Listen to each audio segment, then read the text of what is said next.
Bienvenidos, amigos míos, a este nuevo capítulo de este ciclo que estamos haciendo, que empezamos con la precesión de los equinoccios y que obviamente tiene como tema central el cambio de era.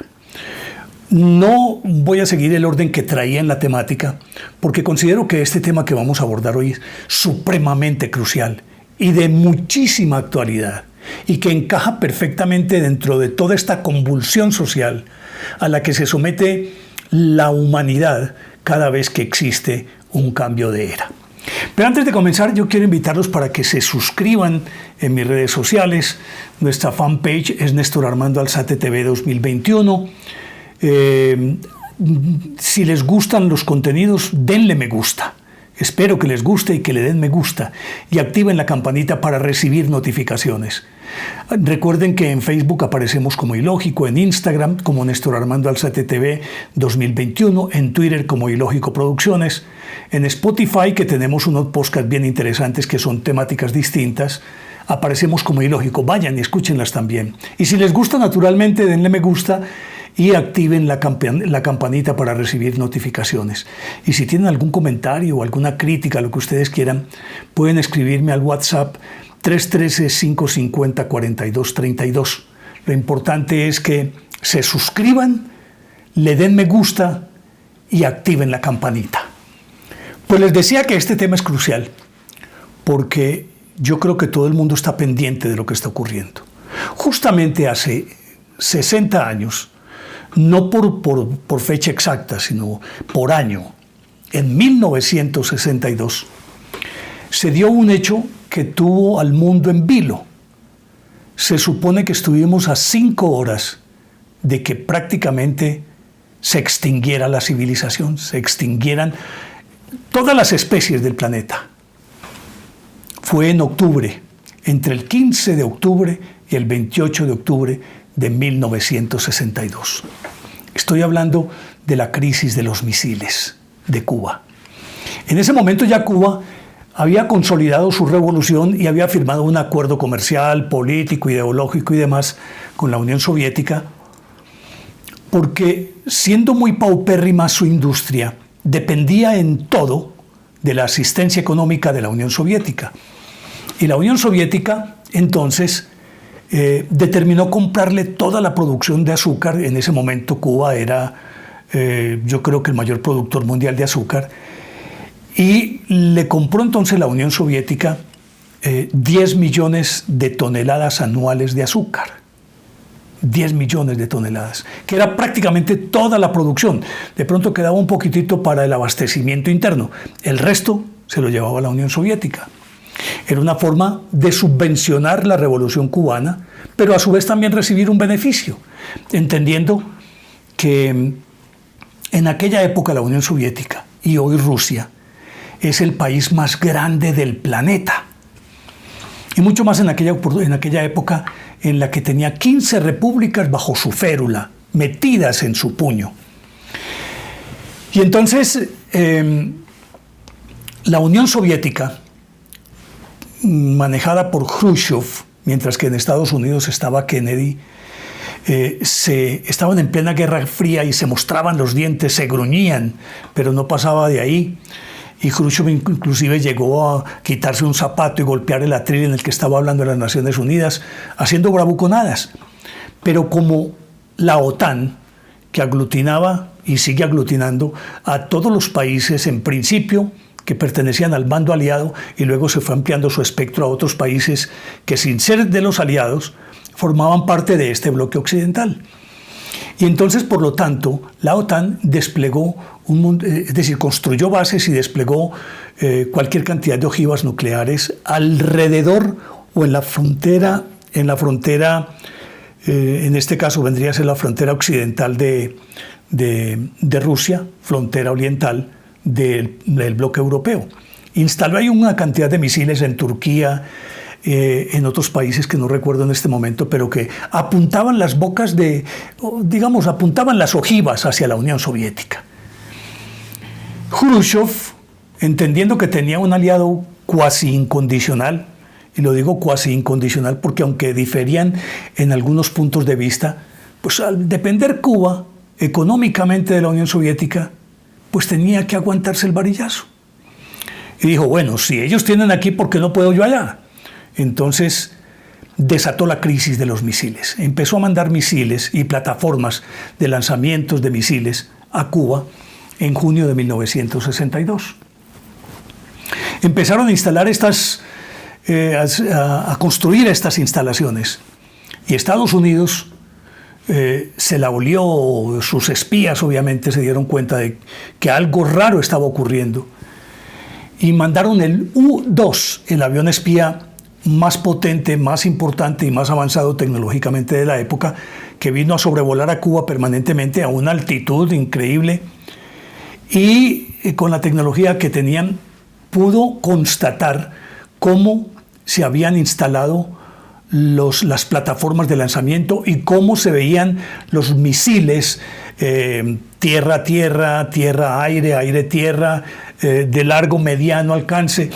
Ahí en una pista se veían. Eso desató pues entonces esta confrontación, porque Kennedy le dio un ultimátum a la Unión Soviética para que retirara esos misiles, o de lo contrario se tendrían las consecuencias. Ordenó un bloqueo alrededor de Cuba y una línea muerta o un territorio de nadie, pongámoslo así, en el mar, una franja de agua en el mar, que no podían traspasar los buques soviéticos. Pues estos continuaban avanzando y traían misiles y traían pues todo lo necesario para instalar esas plataformas. Pero resulta que cuando ya la crisis se agudizó, algunos intentaron intermediar, hasta el mismo Consejo de Seguridad de la ONU intentó intermediar, pero no había nada, es decir, no hubo poder humano para que uno u otro se retractara. En este caso, con mayor razón, Khrushchev, porque instalarle unos misiles en Cuba era ponerlo en la boca del cañón a Estados Unidos, una isla que está a 90 millas náuticas, unos 150 kilómetros de las costas de Miami. Cualquier bala, una bala cualquiera, llegaba a territorio estadounidense. Y Estados Unidos, en su papel de potencia mundial, no podía permitirse ese lujo. Lo cierto es que después de muchos ires y venires, Kennedy le dio el ultimátum a Khrushchev. Y al final Khrushchev no sé si se atemorizó o tuvo una cierta sensatez y decidió entonces retirar todos los misiles y las plataformas de lanzamiento de Cuba. Eso fue el 28 de octubre de 1962. Las 5 horas anteriores a que se llegara a ese acuerdo fueron determinantes, porque casi que diríamos que ambos tenían el dedo en el botón para lanzar la primera bomba atómica. Y no estaríamos aquí contando esta historia. Lo cierto es que, aunque se supo mucho tiempo después, Estados Unidos tuvo que hacer concesiones. Retirar ojivas nucleares de sus bases de Turquía y de otras partes, creo que de Malta también, que eran una amenaza directa a la Unión Soviética. Por lo tanto, no fue que simplemente Khrushchev se retractó y se fue o le dio miedo. No. Él venía, si se le daba, pues entonces tendría sus bases ahí. Si no se le daba, por lo menos podría conseguir algo. Y esa concesión es que Estados Unidos retirara muchas ojivas nucleares, que nunca se contó eso, y que algunas bases inclusive las cerrara o las transformara en otro tipo de base con la OTAN. Esa circunstancia de aquella época prácticamente la podemos trasladar a lo que está ocurriendo en este momento. No pretendo ser alarmista, pero no lo digo yo, sino que lo dicen los diarios, lo dicen los analistas. Estamos en un momento muy crucial, porque justamente esto que les acabo de contar prácticamente se está replicando en este momento con Ucrania. Recuerden pues que la Unión Soviética, ya en este caso Rusia, tiene desplegados, dicen ellos, que más de 100.000 tropas, yo no he podido entender ese término de tropas por referirse a un soldado, más de 100.000 hombres, con tanques, con toda la tecnología, y resulta que están bordeando toda la frontera de Ucrania. Recordando además que aquí en la parte de abajo hay una especie de lengua de tierra que sale, que es Crimea, y ahí está Sebastopol, que es el puerto que le da acceso a los rusos al Mar Negro. Ellos están buscando tener un tránsito libre en el Mar Negro. Y ahí tienen esa base que se la tomaron en 2015. Cogieron y se anexaron a Crimea y Sebastopol y nadie pudo decir nada. Los rusos, el señor Putin hizo eso. Ahora en el 2015.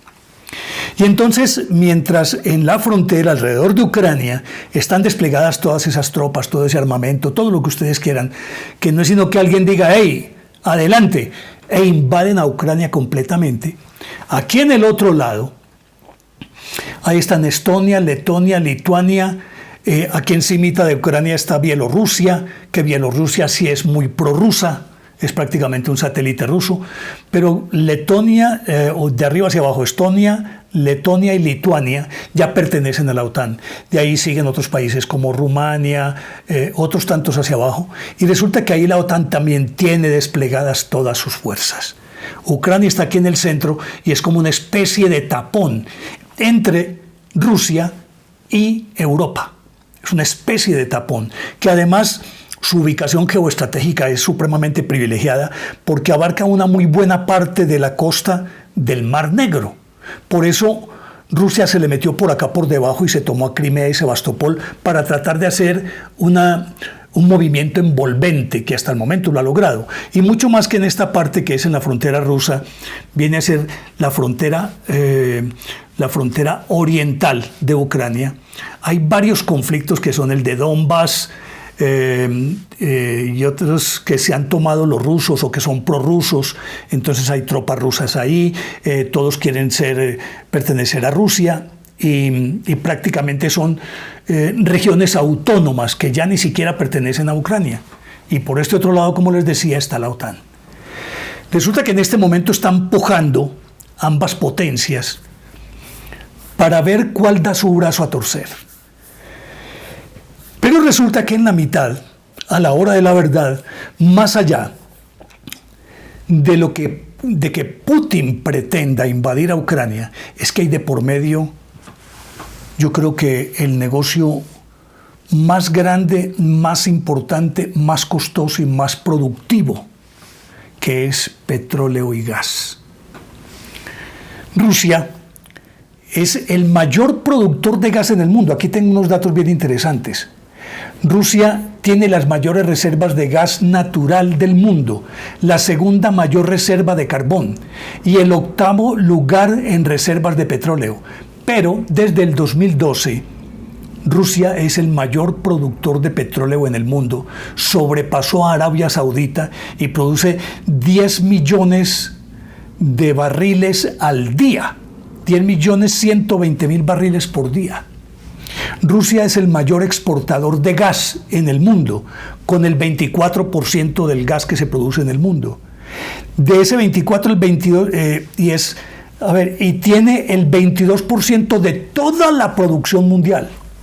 Rusia le proporciona a Europa más del 25% del petróleo que consume el viejo continente y más del 40% le aporta o le vende más del 40% del gas que se consume en Europa. Aquí está Estados Unidos y se ha dejado quitar ese mercado, entonces lo que sucede es que Putin en este momento tiene la sartén por el mango. Porque si tiene este petróleo y este gas tal cantidad, resulta que con ello puede chantajear. En un momento dado puede cerrar las llaves y decirle no los suministro más. En ese caso, Estados Unidos está haciendo la fuerza también porque Estados Unidos también tiene gas por el sistema, creo que fracking, algo así por el estilo, que tendría que suplir las carencias que dejara Rusia. Pero donde Estados Unidos deje que él imponga las condiciones, prácticamente saca a Estados Unidos del comercio mundial, básicamente. Y Putin queda con la hegemonía en Europa porque puede chantajear con el gas y con el petróleo, poner los precios que quiera, abrir la llave cuando quiera y cerrar la llave cuando quiera. Ese es el meollo de esta cuestión. Pero resulta que Ucrania, que como les decía es un tapón entre Rusia y Europa, por ahí pasa el gasoducto y oleoducto que más importancia ha tenido en los últimos años, tanto para Rusia que vende como para Europa que compra. Entonces, a la hora de la verdad también, el pasar por ese territorio hostil le podría significar a Rusia que lo pueden sabotear y cerrar la llave a mitad de camino, también los ucranianos. Entonces a él no le interesa que ese gasoducto siga dependiendo de la voluntad de Ucrania. Por eso se alió con los alemanes y aquí es donde se vuelve más compleja la situación, porque resulta que Alemania es socia de Rusia en la construcción de dos gasoductos que son Nord Stream 1 y Nord Stream 2. El 1 ya está funcionando y aporta muy buena cantidad de gas a Europa. El segundo está a punto de ser terminado. Faltan muy pocos kilómetros, si no es que ya lo terminaron. Y ese solo gasoducto, ese, está en capacidad de enviar 55.000 millones de metros cúbicos por año a Europa de gas. Es una tubería de 48 pulgadas de diámetro, extendida a lo largo de 1.225 kilómetros. Imagínense ustedes. Y puede bombear, tengo entendido, como 27.500.000 metros cúbicos de gas, no sé si por día o por mes, es decir, se puede llegar hasta allá. Ese tiene la característica que lo construyeron a través del mar Báltico, es decir, para no tener que atravesar el Mar Negro aquí, lo construyeron por el Báltico desde el norte de Europa y llega a un puerto de Alemania. Porque Putin quiere evitar el tener que pasar por Ucrania, entonces más bien da esta vuelta.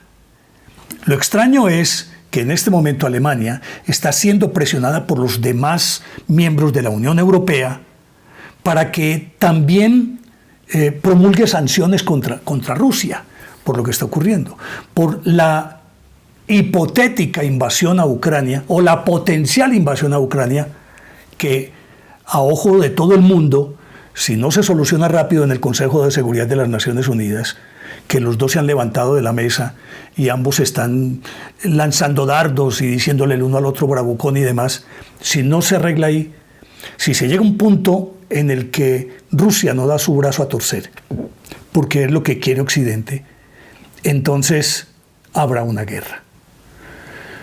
La pregunta es, ¿la guerra será en principio con armas convencionales? Supongo que sí. Después puede venir perfectamente una guerra nuclear. Y todo porque Ucrania se tiró hacia Occidente, es decir, ya se recostó en el bloque de la OTAN, en el bloque de Europa, y está pidiendo entrada a la Unión Europea. Rusia no quiere que pueda entrar ahí porque étnicamente son dos pueblos hermanos. La primera tribu, la que se supone que es la génesis de los rusos, fueron los rus, que venían precisamente de Ucrania. Hablan el ruso, tienen las mismas costumbres, la misma religión, todo lo que se quiera. Entonces, Putin no quiere que ese que se supone que es su hermano étnico, se incline del lado de Europa y lo juzga eso como si fuera una traición. Entonces, por lo tanto, más allá de lo que está aconteciendo con petróleo o con gas, con esos amagues geopolíticos de ambas potencias, yo digo de ambas potencias porque los protagonistas son primero Rusia, claro, y Estados Unidos es el líder, pero de un bloque en donde está toda la Unión Europea. 29 países, 27 países de la Unión Europea están filados ahí. Alemania está en la disyuntiva, ¿qué hago? Yo tengo un socio que es, con ese socio que es ruso, Gazprom, que es la productora estatal de gas de Rusia. Con eso se asociaron para construir este oleoducto que va por el mar Báltico directamente a Alemania. Entonces la disyuntiva es, ¿le impongo sanciones a un socio?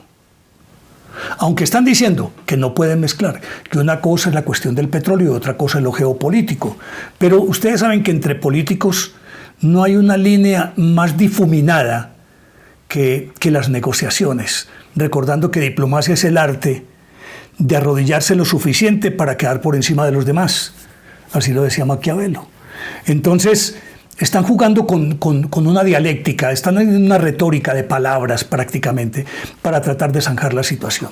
Lo cierto del caso es que en este momento, sea por petróleo y gas, o sea simplemente por un posicionamiento geoestratégico, porque para Rusia tener el Mar Negro completo para él, para ese país, el que Ucrania no se una a ese bloque, directamente pone a Rusia en frontera con los países de la Unión Europea, con la OTAN, con los países de la OTAN, que es el instrumento militar en este momento.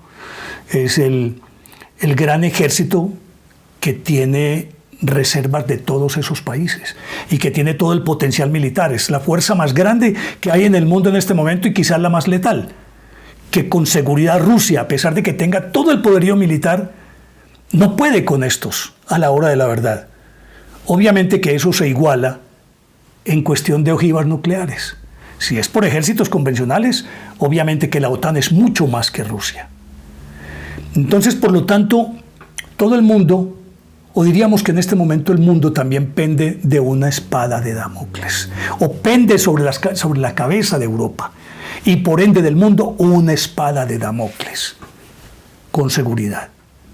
La situación es supremamente crítica, muy crítica.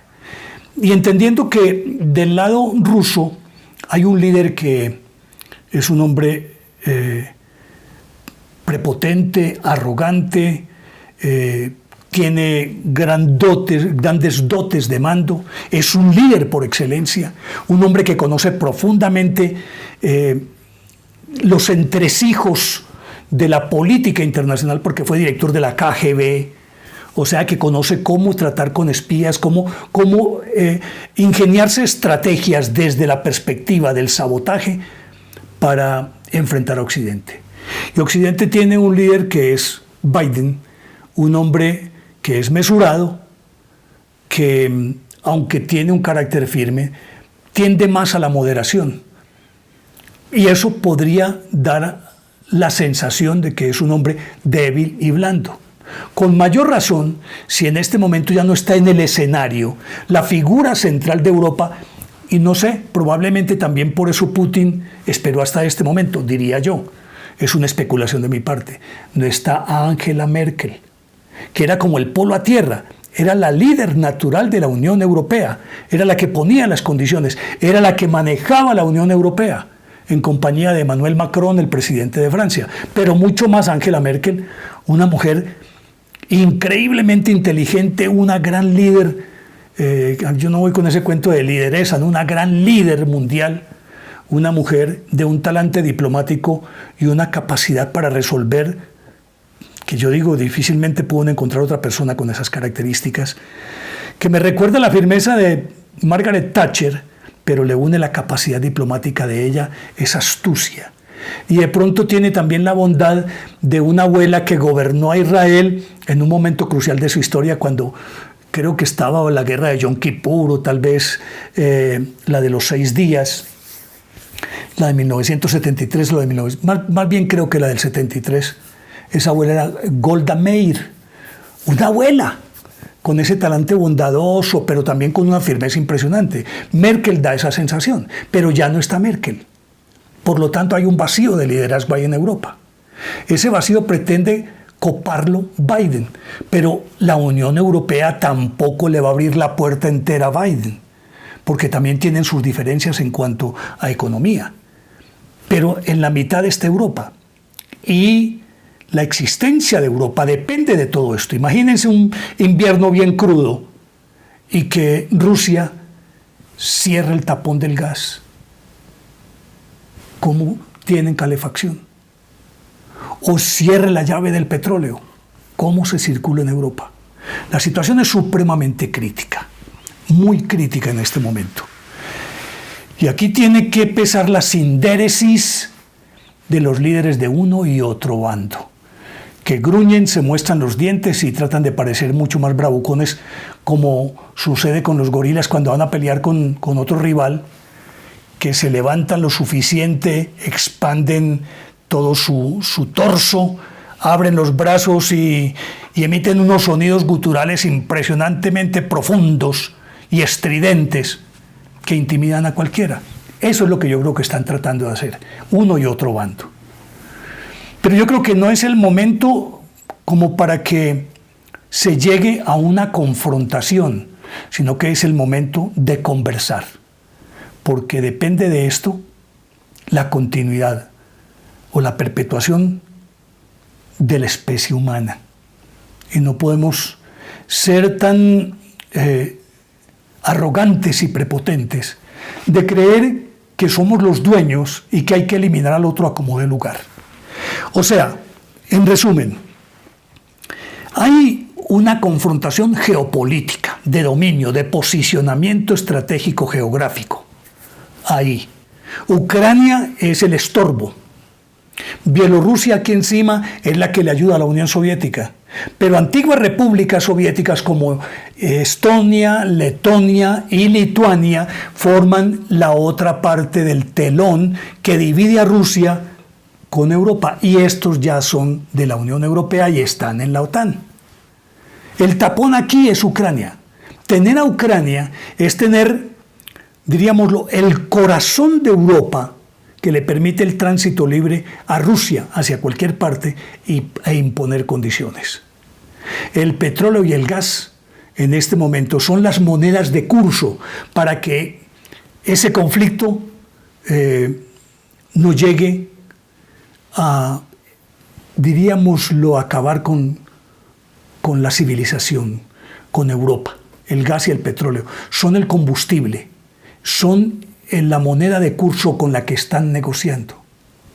Pero detrás, obviamente que hay una ubicación geopolítica que uno pregunta, ¿a son de qué y para qué Rusia quiere tener todo eso?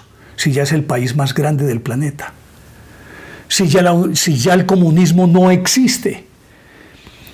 Y Putin pretende recuperar no sé, yo diría que los métodos comunistas, pero reservándose el derecho de ser capitalista. Porque, entre otras cosas, en Rusia hay una mafia también montada, mafia así en el sentido literal de la palabra, que comercia con drogas, contrabando, con todo lo que ustedes quieran. Y tiene una muy buena cantidad de magnates a la altura de los occidentales, de Warren Buffett, de los de Amazon, Jeff Bezos, de Bill Gates, de todos estos hipermillonarios. Rusia los tiene. Entonces, Putin lo que quiere es tener la metodología comunista, pero tener un aire capitalista. Y a todas estas, para ya finalizar, hay un actor más, China, que se inclina del lado de Putin, pero no confía en Putin. Ni China confía en Putin, ni Putin confía en China. Pero China está aquí parada como un árbitro, a ver qué es lo que va a acontecer, porque tiene sus propios intereses y porque él le está echando el ojo a todo ese sudeste asiático también. Es decir, China podría ser el árbitro que incline la balanza de uno u otro lado, pero si lo miramos desde esa perspectiva, se inclinaría más del lado de Rusia que del lado de los Estados Unidos, con país con el que desde la época de Trump ya tiene su propia guerra fría. O sea que no es una, son dos. Si China se une a Rusia, es otro cantar. Pero China será la que incline la balanza en este momento. Estados Unidos vive una crisis de liderazgo por cuenta de todo lo que ha ocurrido en los últimos años con el presidente Trump y ahora con Biden. Y tiene que recuperar ese liderazgo. Pero se las está viendo con un zorro que es Putin. Ese es un hombre de una capacidad, de una astucia increíble. Es un maquiavélico. Si uno va a definir a alguien que sea maquiavélico en este momento en el planeta, ese es el señor Putin. Por eso las circunstancias están dadas para que necesariamente tengan que sentarse a la mesa y los dos bandos tengan que resignar muchas cosas, tengan que ceder en muchas cosas para que no nos veamos abocados a una hipotética extinción de la humanidad en este momento. No se trata de alarmismo, se trata a partir de hechos reales que estamos viendo todos los días. Estamos a partir de ahí pensando que es posible y más de lo que pensamos. Ahora, yo les dejo a ustedes la inquietud. ¿A ustedes les parece esto lógico o ilógico? Llegamos al final. Bueno, y se me quedaba por decir que esto forma parte de todo este proceso del cambio de era. Todas estas convulsiones sociales son características de los comienzos de las eras. Y por eso vuelvo con mi pregunta, ¿les parece lógico o ilógico? Llegamos al final. A ustedes muchísimas gracias. Espero que si les gusta, denle me gusta. Toquen la campanita para que activen las notificaciones. Suscríbanse para que puedan compartir conmigo este proyecto, para que me ayuden a construirlo. Recuerden que nuestra fanpage es Néstor Armando Alzate TV 2021. Spotify, ahí hay unos podcasts bien interesantes que yo sé que les va a gustar. Aparece como Ilógico, en Instagram como Néstor Armando Alzate TV 2021 y en Facebook aparecemos como Ilógico. No se les olvide, denle me gusta, suscríbanse y toquen la campanita para que activen las notificaciones. Y les dejo la reflexión, ¿es lógico o ilógico? Chao.